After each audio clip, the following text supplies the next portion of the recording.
کتنا پریشانیاں اور مشکل حالات ہمیں تباہ کرنے کے لیے آتے ہیں، بلکہ جب حالات کنٹرول سے باہر ہو جائیں تو سمجھ لینا چاہیے کہ اب اندھیرا ہو گیا ہے اور رات چھا گئی ہے۔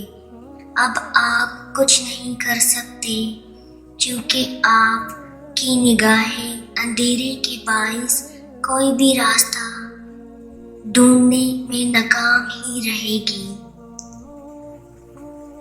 اس کا مطلب یہ ہے کہ اب آپ کا سب کچھ اللہ پر چھوڑ کر آرام اور اطمینان کی حالت میں واپس آنے کا وقت ہے۔ اس کا مطلب کہ رات آ گئی ہے اور سو جانے کا وقت ہے۔ اللہ کے حوالے کر کے سب اس سے امید لگا کے ساری سکون میں آ جانے کا وقت ہے۔ آپ نے دن کے وقت جو کرنا تھا کر لیا، اب رات آ گئی ہے، اب اللہ سنبھال لے گا۔ آپ جب ایسا سوچتے ہیں تو پتہ ہے کیا ہوتا ہے؟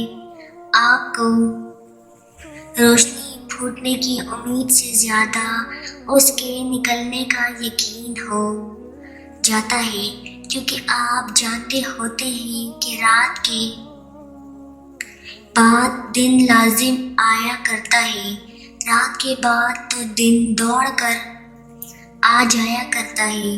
تب آپ ڈپریشن میں رہنے کے بجائے امید کی طرف آنے لگتے ہیں۔ تب آپ ابلیس کی مایوسی کو چھوڑ کر اللہ کی امید تھام لیتے ہیں۔ آپ کو نہیں یاد یہی بات اللہ نے آپ کو قرآن میں کتنی بار بتائی ہے؟ وہ ڈھانپ دیتا ہے رات کو دن پر جو اس کے پیچھے لگا آتا ہے دوڑتا ہوا۔ اللہ عدلتا بدلتا رہتا ہے رات اور دن کو، یقیناً اس میں عبرت کا سماں ہے آنکھوں والوں کے لیے۔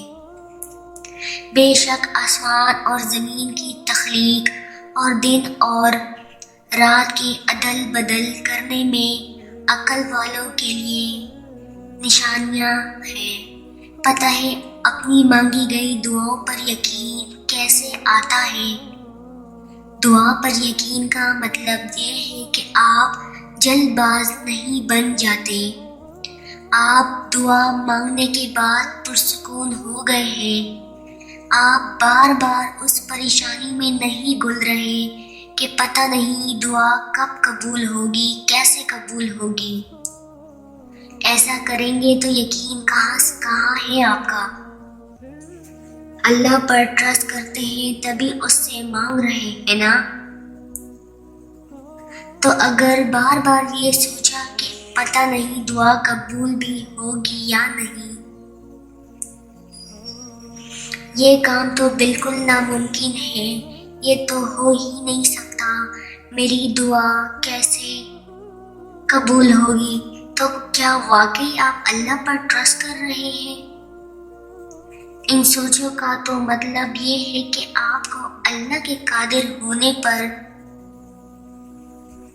اس کے المجید ہونے پر شک ہے، اور اپنی محدود سوچ اور اپنی محدود منصوبہ بندی کو اللہ کی قدرت، اللہ کی منصوبہ بندی پر فوقیت دے رہے ہیں۔ اس پر سے ٹرسٹ ہٹا لیا، اس کو ناراض کر دیا، تو پھر دعا کیسے قبول ہوگی؟ اللہ تو اعلیٰ ہے نا، اتنا اعلیٰ کہ آپ اسے دیکھ نہیں سکتے، سن نہیں سکتے، اس تک پہنچ نہیں سکتے، لیکن وہ آپ تک پہنچ سکتا ہے۔ وہ تو ہر وقت آپ کے ساتھ ہوتا ہے، اور اگر وہ اتنا اعلیٰ ہے تو اپنے چھوٹے چھوٹے تصورات میں اس کے انوار کو سمونے کی کوشش کیوں کر رہے ہیں؟ وہ اعلیٰ ہستی ہے، اعلیٰ انوار اعلیٰ طریقے سے انجام دینے پر قادر ہے، تو پھر اس اعلیٰ ہستی سے اعلیٰ امیدیں وابستہ کیوں نہیں کر لیتے؟ اپنی دعائیں اس اعلیٰ ہستی سے مانگ رہے ہیں نا، پھر اس کے اعلیٰ جوابات کا انتظار کیوں نہیں کر لیتے؟